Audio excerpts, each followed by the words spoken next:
రెహమాన్ గారు 29వ తారీఖున పుట్టిన వారికి జాతకం ఎలా ఉంటది? అంటే 2 కలిపితే 2 అవుతుంది. కానీ ఈ కాంబినేషన్‌లో 2, 9 కాంబినేషన్‌లో ఉండే వారి జీవితము డిఫరెంట్‌గా ఉంటదంటుంటారు కదా!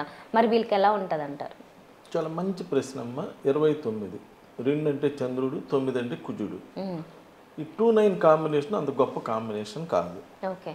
2 కలిపితే 2 హ్మ్. మంచి సినిమా యాక్టర్లు ఉన్నారు, పెద్ద పెద్ద సినిమా యాక్టర్లు ఉన్నారు, మంచి మంచి దర్శకులు ఉన్నారు. అందరూ కూడా 29వ దానిలో చాలామంది ఉన్నారు. చాలా బాగా పాపులర్ అవుతున్నారు. అంతా కూడా బాగానే ఉన్నది. నేను ఇప్పుడు మాట్లాడేది 60-70% ఆఫ్ ద పీపుల్ గురించి మాత్రమే మాట్లాడుతున్నానమ్మా. హ్మ్. ప్రతి లాకి అమెండ్మెంట్స్ ఉంటాయి. అందరికి 100కు 100% ఇలా జరగాలని రూల్ ఏం లేదమ్మా. ఎందుకంటే కొంతమంది లైఫ్లు మనకు తెలుస్తాయి, కొంతమంది లైఫ్లు మనకు తెలియవు కదా. కాబట్టి అన్నీ ఇలానే జరగాలి అని రూల్ ఏం లేదు. కాబట్టి 29వ తారీఖు పుట్టిన వాళ్ళకి లైఫ్ 29 ఏళ్ల తర్వాత బాగా సెటిల్ అవుతున్నారు. హుహు. అమ్మాయిలైనా అబ్బాయిలైనా హ్మ్. 29 ఏళ్ల తర్వాత లైఫ్ బాగా సెటిల్ అవుతున్నారు. వీళ్ళకి 29 ఏళ్ల తర్వాతే వివాహం చేయాలి. ఓహో! ఆడవాళ్ళని అప్పుడు నువ్వు అనాలి, సార్ ఆడపిల్లలకి 29 ఏళ్ళ దాకా ఉంటే ఎట్లా అండి అని. హ్మ్. అయినప్పటికీ 29 ఏళ్ల తర్వాతే వివాహం చేయాలి. ఓకే.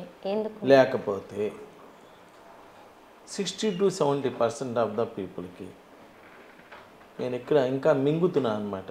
60-70 అంటే ఎందుకంటే పిల్లలు బాధపడకూడదని. హ్మ్.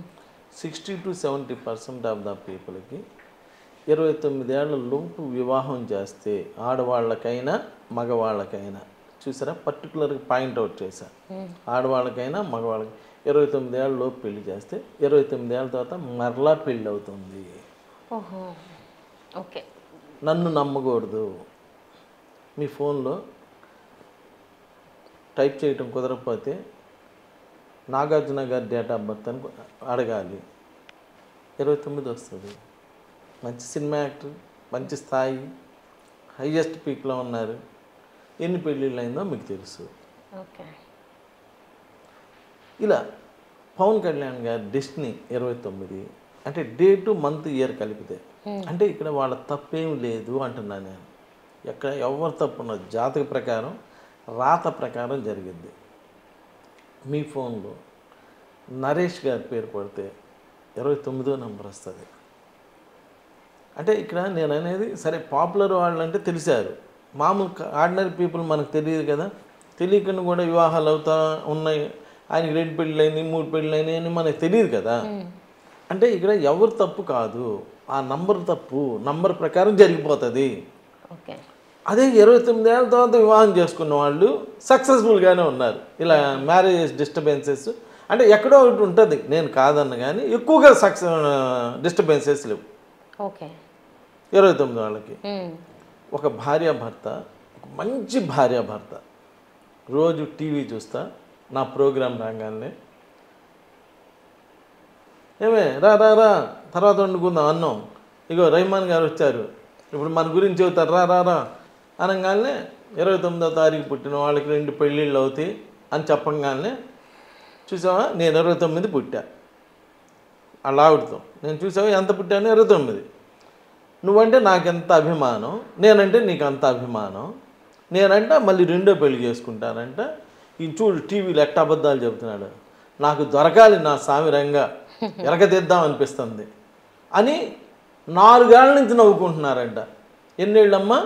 4 ఏళ్ళు. వాళ్ళ ఇంట్లో నవ్వుకున్న విషయం నాకు తెలియదుగా, ఆయన వచ్చి చెప్తేనేగా నాకు తెలిసేది. 4 ఏళ్ల నుంచి అంట నా ప్రోగ్రాం వచ్చినప్పుడు రావే రావే అబద్ధాలు చెప్పి ఆయన వచ్చాడు రా రా అని రావటం, కూర్చోవటం, ఈయన 29వ తారీఖు పుట్టాడు అని నవ్వుకోవటం.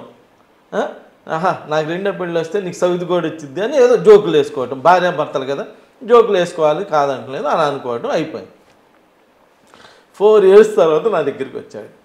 ఏంటయ్యా అంటే ఇలా జరిగిందండి, మీ గురించి ఇలా ఇలా నవ్వుకున్నాం, మా భార్య చనిపోయింది, అయ్యో! 2nd మ్యారేజ్ కోసం వచ్చాను, నాకు ఎప్పుడు అవుతుంది అని అడిగాడు.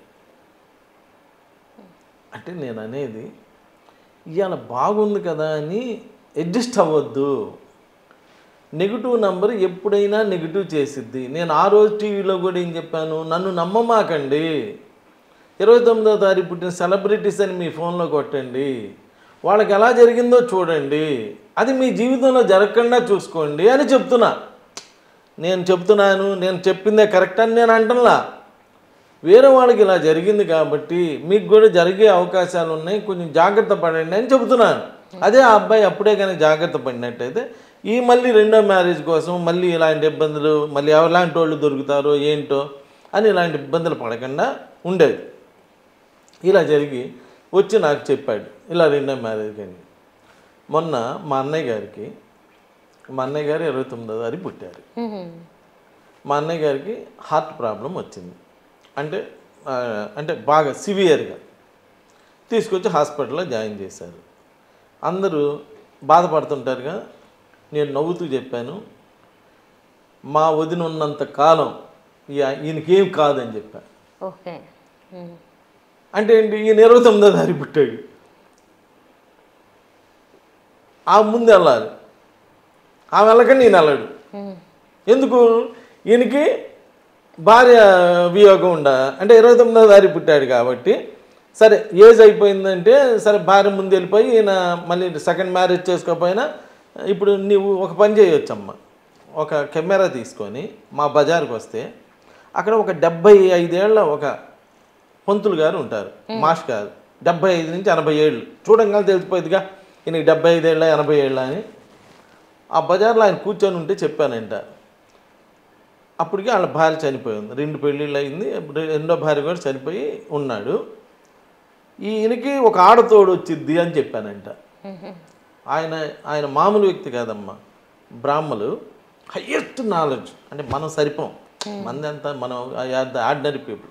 వాళ్ళు చిన్నప్పటి నుంచి కష్టపడి చదివి వేదం చదివిన వాళ్ళు అని చెప్పా కదమ్మా, వాళ్ళకి నమస్కారం పెట్టుకునే మనం మాట్లాడుకోవాలి. ఆ స్థాయిలో ఉన్నాయని ఒక ఆయన కూర్చొని ఉంటే ఈయనకి ఒక తోడైతే వచ్చిద్ది అన్న. అందరూ జనరల్గా నవ్వుకుంటారు, 80 ఏళ్ళు ఆయనకి తోడు ఎలా వస్తుంది, ఈయన చెప్పడం ఈయన ఏదో జాతకులు చెబుతున్నాడు అని చెప్పి ఏదో మనం న్యూమరాలజీ అంటే నమ్ముతున్నాం కదా అని చెప్పి ఇలాంటి జోకులు వేస్తే ఎలా అంటారు కదా. ఆయనకి ఇప్పుడు తోడు ఉందమ్మా, వివాహం కాకపోవచ్చు, తోడు, అది ఆ తోడు ఆమెను కూడా చూడొచ్చు, వాళ్ళ తోడు ఎవరైతే ఉన్నారో వాళ్ళు అలా డైరెక్ట్గా వచ్చి చూడొచ్చు. అలా మా అన్నయ్య గారికి సివియర్గా వచ్చి డేంజర్లో ఉన్నాడని డాక్టర్లు చెప్తే నవ్వుతూ చెప్పారు, ఏమి కాదు, మా వదిన ఉన్నంతకాలం మా అన్నయ్యకి ఏం కాదు అని చెప్పేశారు. అలానే ఆయన సేవ్ అయిపోయాడు. ఈ 29 వాళ్ళకి ఇలా ఈ మ్యారిటల్ డిస్టర్బెన్స్ ఉంది నేను అంటుంది అది, దానికి రెమెడీ చేయించుకోండి. అలా రెమెడీ చేయించుకుంటే మీ లైఫ్లు బాగా ఉంటాయి. మంచి నంబర్లో పేరు పెడితే అప్పుడు ఆ నెగిటివ్ దాన్ని కవర్ చేస్తూ మంచి పేరు పెడితే ఆ మ్యారిటల్ డిస్టర్బెన్స్కి సంబంధించిన అదే ఉంది, ఆ డిస్టర్బెన్స్ కూడా కవర్ చేసుకోవచ్చు. ఇక్కడ నేను అనేది ప్రతిదానికి రెమెడీ అమ్మా. ఇప్పుడు మాకు చిన్నప్పుడు మాట్లాస్తాం అంటే ఏదైనా ఒక బిందికి ఒక హోల్ పడితే అలా వదిలేయకుండా దానికి కవర్ చేస్తారు నీళ్లు కారకుండా. అలానే మన జీవితం అనేటువంటి ఈ కొండకి హోల్ పడితే దాన్ని కవర్ చేసుకోండి అంటున్నా. కవర్ చేసుకొని మంచి లైఫ్ని అనుభవించండి. ఎక్కడ తప్పు ఉందో ఆ తప్పుకి రెమెడీ చేసుకోండి, దాన్ని రెమెడీ చేసుకొని లైఫ్ని ఎంజాయ్ చేయండి అని చెప్తున్నాను అనమాట. Thank you.